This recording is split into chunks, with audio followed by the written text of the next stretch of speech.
Hi, this is Grégoire from Greg's Whiskey Guide, the website, gregswhiskeyguide.com, and the YouTube channel, Greg's Whiskey Guide.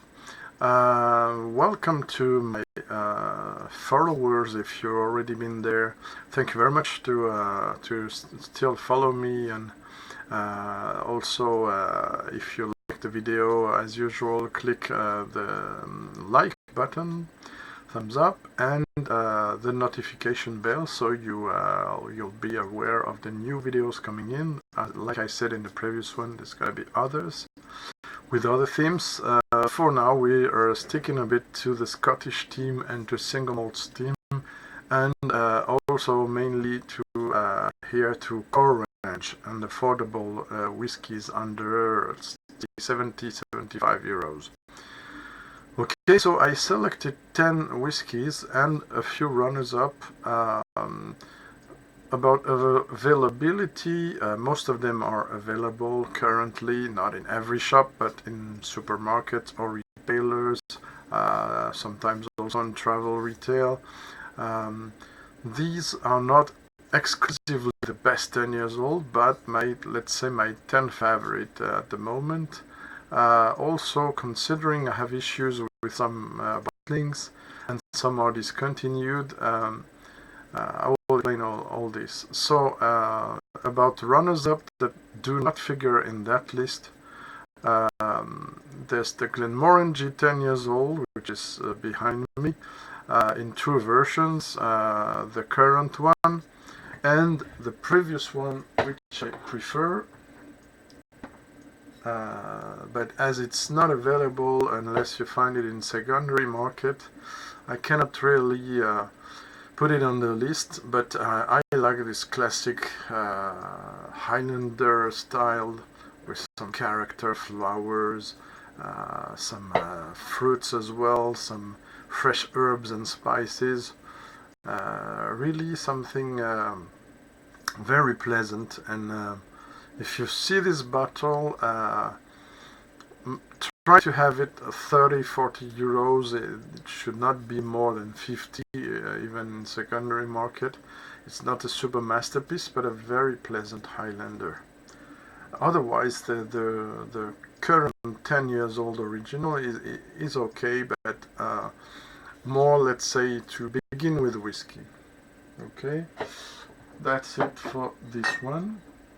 I wanted to select as well the Abalone 10, not in the usual current version, bourbon only, but this one, which was a supermarket expression, sherry cask finished, and for me much more interesting. But alas, it's discontinued. But it was really 25 years old, around 10 years ago, a lovely one. Okay, also runner-up, Bowmore 10 years old, Tempest, and here it's even the batch 1, 2010, sorry. It was one of the pettiest cask strength Bowmore, first fill bourbon cask, non-chill filtered, a bit colored, but really a very nice value, around 60 euro, 50-60 euros. You might still find it on the shelf somewhere, in a dusty shelf of a small retailer, not in the biggest street, let's say. So if you come across this one, give it a try. From batch 1 to batch 5, I think they were good. Batch 1, 2 and 3 especially. That's it. And then Hazelburn 10, which is still here, which I pre-selected it, but then put it away because Springbank is in. You could be sure of that, and it's the same distillery. Okay, it's a slightly different one, unpeated, distilled 3 times instead of 2.5 for Springbank, and yeah, this very lovely whiskey. On the malted barley, it's a note to malted barley. It has some slightly fruity notes, vanilla, sweet spices. It's a beautiful whiskey. Okay, so moving into my choices. First choice, and I put these whiskies once again in tasting order. If it happens you come across some of these in an evening and you want to try them, you can follow my tasting order here. Besides, I might do, if you're interested in, let me know, some videos more about how to taste, how to process whiskey tasting in order to have something interesting for your guest, and with the progression and stuff, the glasses maybe. So please let me know in the comments if you're interested by things that are on the side of whiskey reviewing, that for me are important as well.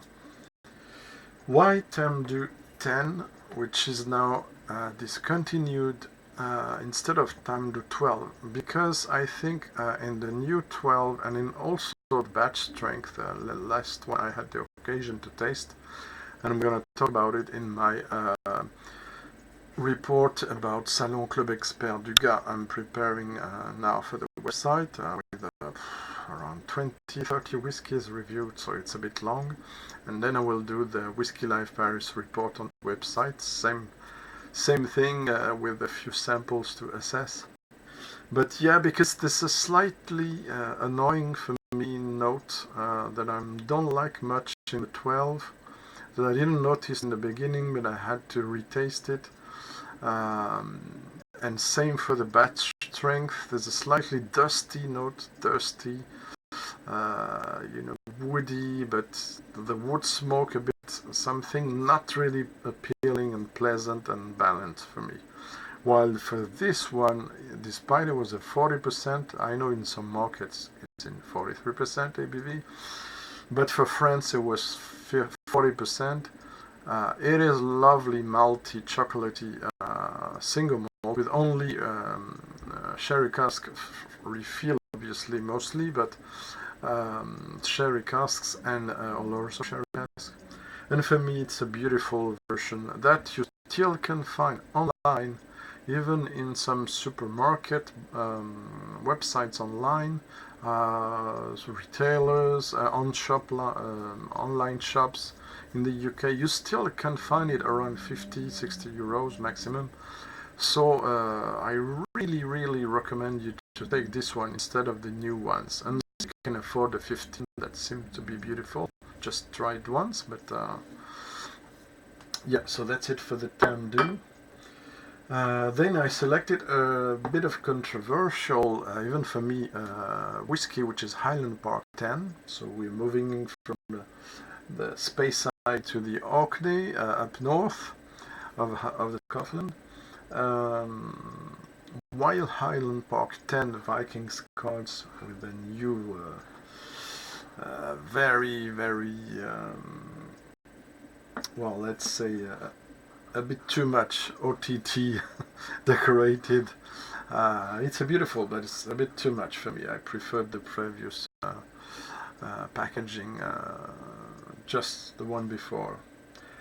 Why this one? Because this bottle, I really struggled with it in the beginning. It's getting a bit better now, but it was the first batches, among the first batches in 2017, when they changed a 10 years old version, which was previously an ambassador, something like ambassador cask, not the prestigious ones, but one for travel retail. Ambassador pick, let's say. It was 35 CL in the beginning and still 40% ABV, mind you. And then they switched it to a core range expression at 40% and 70 CL bottle for AU market, at least. So why this one? Because I had a blind test of a batch and another one even after that, two batches from 2018 and 9, and I was very surprised. It was much better than this one.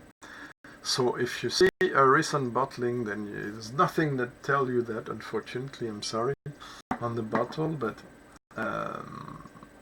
ask the retailer, ask maybe the online shop, is it a recent bottling of something you have on your shelves for long? If it's one recent from last year or this year, you can go for it. It's a nice whiskey, very balanced palate with the standards of the Highland bark. Okay, a bit less interesting than the 12 in my opinion. But for 30-40 euros, a nice whiskey, aperitif whiskey, let's say. Okay, moving on now south here on the map, in the lowlands, and I'm sorry guys, I don't have the bottle, but it's on my wish list. I recently tasted it. It's the Bladnoch. It's the Bladnoch, the new range. Lowland whiskies, 10 years old, 46%, non-chill filter, no coloring. And for me, it's let's say 80%, if it's possible to say that, faithful to the old Bladnoch style, which is something which mixes hay notes, vanilla, sweet spices, and yeah, this typical lemon and vanilla and wild herbs and sweet spices combo. That was very typical from Bladnoch. So that's it for the third choice. The fourth choice, I'm sorry, it's the same.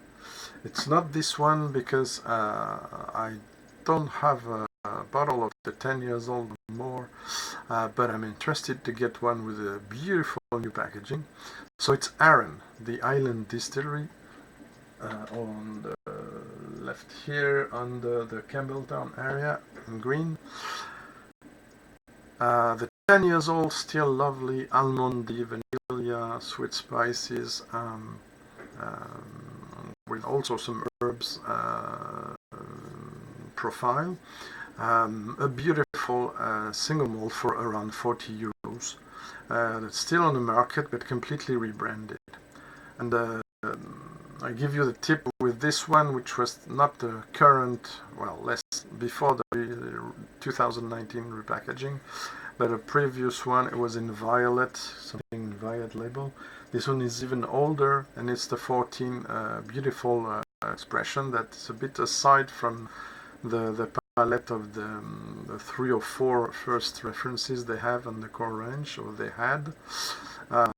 So this one is more fruity, and more apples and pears. Really lovely because there's more also, I have to say, sherry casks in it.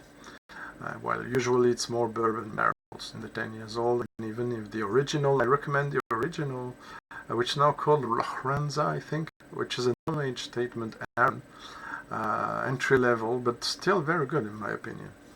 So this was it for the Arran. Moving on to back to Speyside, north of Speyside, here in the blue area, full of distilleries, because they were more difficult to reach for the excisemen in the past, so they all moved there to distill illicitly.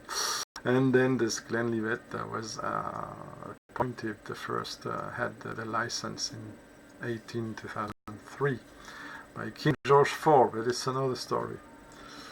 Benra, 10 years old. For me, one of the 2 or 3. I think I got the 3 here, by the way. In my opinion, of course, it's always my opinion.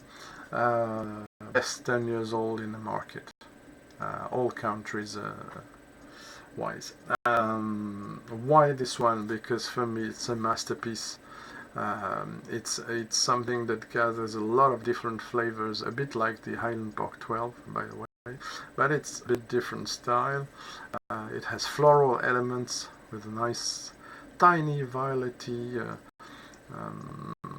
yeah, let's say lilac violety notes. It has some beautiful dark fruits, dried fruits, and candied fruit notes. It has also some peat smoke, delicate peat smoke from continental, let's say, peat smoke. It has also some leather, some wood, even maybe some hints of sandalwood that you can find in older versions. It's bottled in 43%. There's also a cask strength version, or almost cask strength at 55 and 57, and so yeah, 57 ABV, which is called 100 proof, which is very good as well, but for something around 45 euros, 50 euros maximum, this is an absolute bargain. And I'm gonna tell you a story. The first time I've tasted it blind, I thought it was a Lagavulin 20 years old. Yeah, we can be stupid in blind tasting, or simply not stupid, but yeah, so it has some depth and a really beautiful whiskey, aperitif, digestif, end of dinner, any time. It's a really beautifully crafted whiskies, and I love the packaging as well. Moving on to Glenlivet, which is the new 10 years old, which has been a bit rebranded on the label. Now it's this bar behind the 10 years old. It wasn't in the beginning. This is still owned by Nikka Whiskey Distilling, which is also owned by Asahi Brewery in Japan. So it's Japan-owned, very old Scottish distillery from the West Highlands over there. What can I say? They have changed the recipe over the years. And this one, I've been told there's quite some 18 years old casks in it.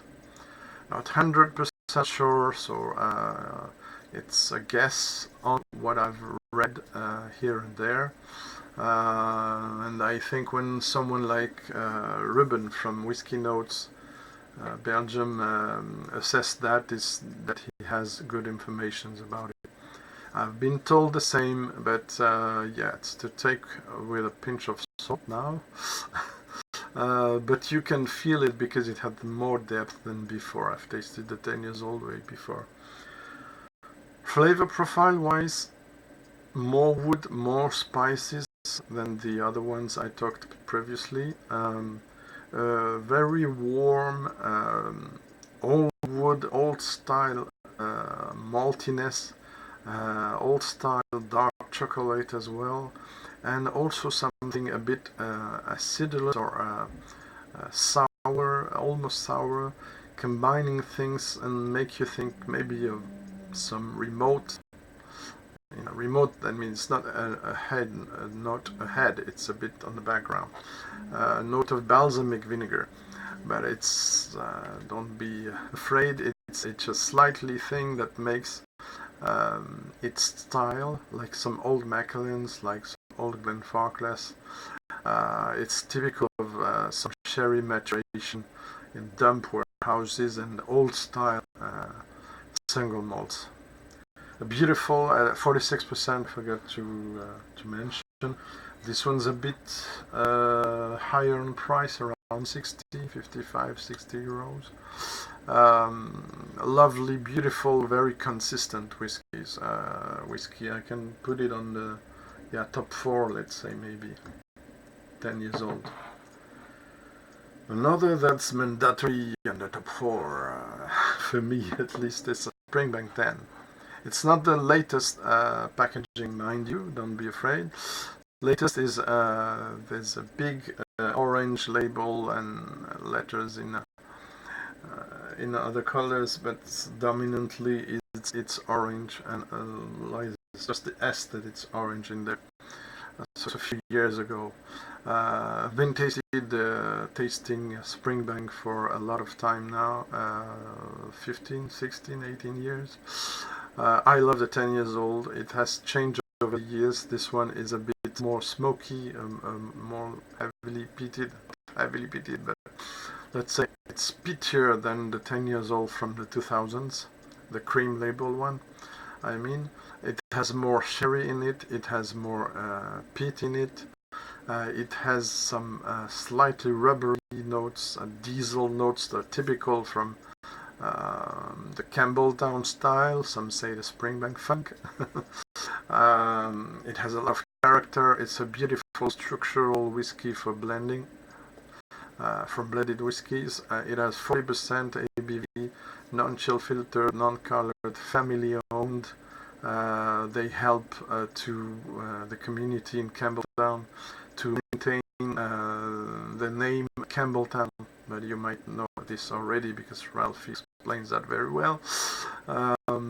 So they run Springbank. There's several expressions of Springbank. Longrow, which is peated, heavily peated compared to this one. Hazelburn, which is triple distilled and not peated. And also they help the Glenlivet distillery to do their Kilkerran single malt, which I also recommend. Talisker 10 is the next one. Talisker 10, it was said it was discontinued and replaced by the Talisker Sky, the no age statement, which is still good, a bit more wood technologic, but still good. It is not discontinued, it's just less present in several markets, and they try to diminish the allocations because they want to keep, let's say, the good stuff for aging and also maybe for the 18 years old. I recommend as well. Typical, a bit briny, a bit salty, maritime, spicy with some character, some chili pepper, sweetened according to several batches. They're more spicy than others. And also, the sea spray. No, I love the sea spray in it. And also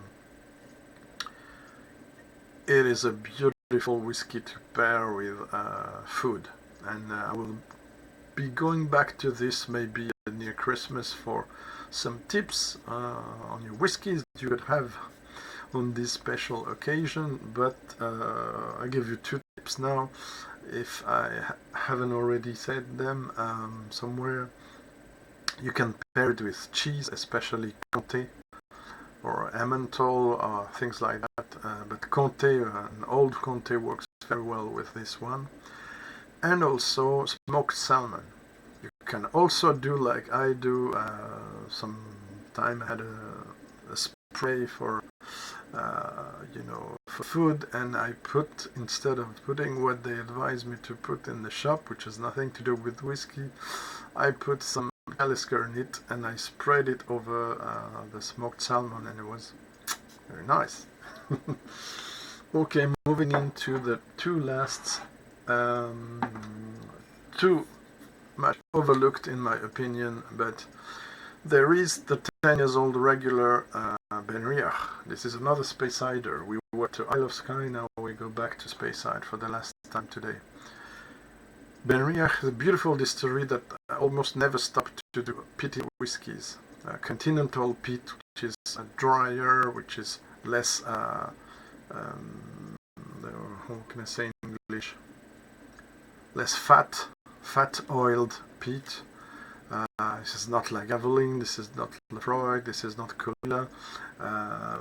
That's drier, but it's ashy, but it's very subtle peat. So there's a regular 10 years old that has now a slightly violety grey label, and this is a peated version that's called Curiositas. There's a lot of Latin names in the core range of Benra. 10 years old, 46%. Beautiful peated whiskey, and also interesting profile because it has also a lot of esters, first fill bourbon cask in it. So that means some exotic notes you might not expect in your peated whiskey. So it's pineapple, maybe a hint of banana, hint of papaya, stuff like that. And of course the English licorice all sorts, which is for me typical from first fill bourbon maturation. Highly recommended, 50 euros, something like that. The Springbank, I didn't say it, it was around 60. It's a bit, maybe one of the most expensive of the presentation today. There's another one that might break a bit this price point at a higher level, an exception, because I didn't want to pick the regular 10 years old. For me, it's not super consistent. Some might disagree, but I'll show you my opinion here. I find it a bit harsh for a 10 years old and for a peated whiskey and for a Lefroy. Always preferred on the contemporary time. Don't talk to me about the 80s or 90s, or I don't have it unfortunately, but I will talk to you about old Italian importers bottlings of the 10 years old at 43% or even more. Absolutely stunning stuff, reaching more than 95 out of 100 for me, where the regular 10 would probably not fetch more than 80 out of 100, which is still good, but I prefer the quarter cask, to be honest, than this one. But I have to pick 10 years old whiskies. Here are for me the more interesting one in the core range, even if it's not easy to find everywhere. The cask strength version of it stands out for me on the core range, along with the 18. I love the 18 years old Lefroy. This one is an old bottling, a bit almost a collector's. January 10 batch 002, 58.3. I have even one that's older. Beautiful whiskey, a lot of peat, a lot of smoke, a lot of medicinal notes. You come into the hospital and you all these smells. It doesn't sound appealing, but for those who like peat, they understand what I mean.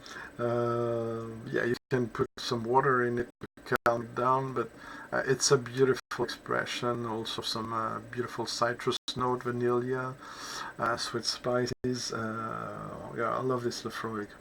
So that's it for my top 10. There could be others. Le Czech 10 is not bad, but I prefer indie bottlings of the Le Czech 10. But yeah, I thought it was an interesting selection like that, and tell me what you think. You agree, you disagree. There's no Ardbeg 10. I forgot to mention Ardbeg 10 because I had issues of consistency with several bottlings of the 10. I had to send them back to the shop and give them to expertise, and there were cork problems. Some say cork taint in English, I think. Another time it was something that was not good in the warehouse, in the cask. They had some wet wood, sour, absolutely disgusting note. Couldn't drink it. So they changed me for something else, but then again I said, okay, I'm gonna forget the 10, even if in some shows I found it good. I'm not gonna buy the 10 anymore.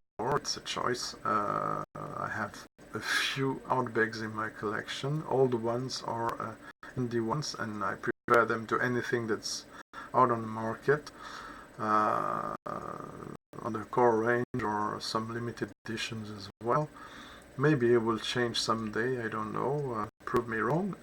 I love the new 19. I have to say it's a very, very good whiskey, but too expensive for me. So that's it. You have peat, you have fruits, you have flowers, you have... I think it's a nice selection if you want to explore the 10 years old, which is affordable. So thanks for watching. I hope you enjoyed it, and see you for the next one on another theme. See you soon. Bye bye.